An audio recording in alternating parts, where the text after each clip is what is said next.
नमस्कार, news for nation देख रहे हैं आप। आपके साथ मैं हूं ऋचा शर्मा। क्या जीत के भी हार जाएंगे नीतीश कुमार? क्या बिहार में नीतीश कुमार की सरकार गिर जाएगी? ये सवाल इसलिए क्योंकि जो भी हारे हुए प्रत्याशी हैं जिन्होंने नीतीश कुमार की सरकार को चुनौती दी थी, अब सीधे हाईकोर्ट पहुंच चुके हैं। आपको बता दें कि ये मामला कई दिनों से चल रहा है। चुनाव के नतीजे आने के बाद से ही तेजस्वी यादव की पार्टी और विपक्ष की तरफ से ये बात उठाई जाने लगी कि यहाँ पर हम हारे नहीं बल्कि हमें हराया गया है, गड़बड़ियां की गई है, हलफनामे भी गलत पेश किए गए हैं। तो तमाम ऐसी बातें हैं जो रिजल्ट के बाद सामने आया। अब इसी को लेकर जितने हारे हुए प्रत्याशी हैं वो हाईकोर्ट पहुंच गए हैं। 30 ऐसे प्रत्याशी हैं जिन्होंने हाईकोर्ट का दरवाजा खटखटा दिया है।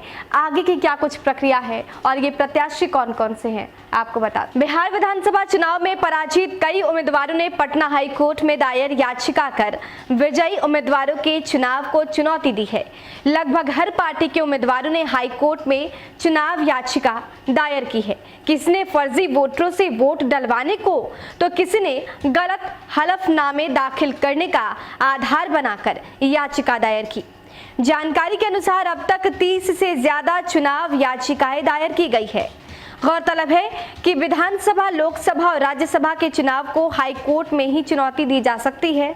इन सभी चुनाव के बाद हाईकोर्ट एक नोटिस जारी कर सूचना प्रकाशित करता है कि चुनाव याचिका किस जज के यहाँ दायर की जाएगी। ऐसे हाईकोर्ट में किसी भी प्रकार की चुनाव याचिका हाईकोर्ट परिसर स्थित कार्यालय में दायर की जाती है, लेकिन चुनाव याचिका दाखिल करने की प्रक्रिया थोड़ी अलग है। याचिका दायर करते समय संबंधित शख्स को अधिसूचित जज के समक्ष उपस्थित रहना होता है।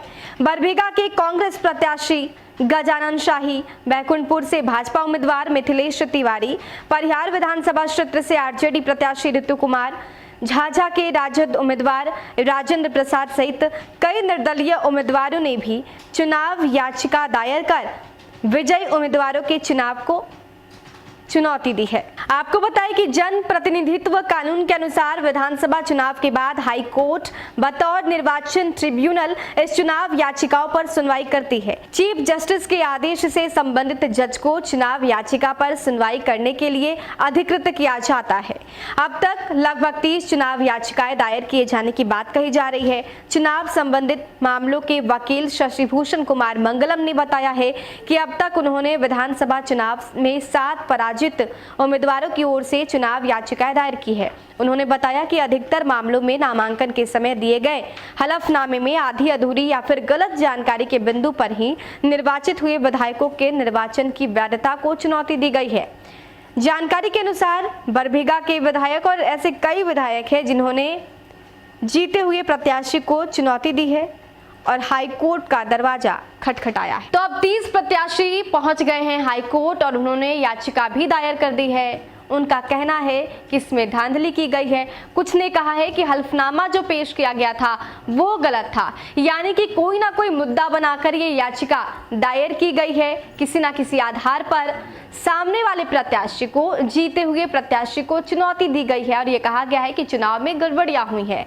इससे पहले भी लगातार नेता प्रतिपक्ष तेजस्वी यादव ने भी ये मांग उठाई थी और उन्होंने एक टीम भी गठित की, समीक्षा बैठक की और इसके साथ अपने सभी प्रत्याशियों को ये बता दिया कि अगर आपको ये लगता है कि आप हारे नहीं, आपको हराया गया है, आप पूरी शिद्दत के साथ चुनावी रण में थे और आपने जनता का दिल भी जीता है, कहीं ना कहीं गड़बड़ियां हुई है, तो आप आधार बनाइए, आप सबूत के साथ हाईकोर्ट जाइए। तेजस्वी यादव के निर्देश के बाद अब लगातार आरजेडी के नेता तो जा ही रहे, इसके साथ विपक्ष के तमाम बड़े नेता सीधे हाईकोर्ट पहुंच रहे हैं। अब देखना होगा कि क्या बिहार में फिर से चुनाव होते हैं या फिर नीतीश कुमार की सरकार गिरती है। फिलहाल के लिए इतना ही। बने रहे हमारे साथ और देखते रहे न्यूज फॉर नेशन।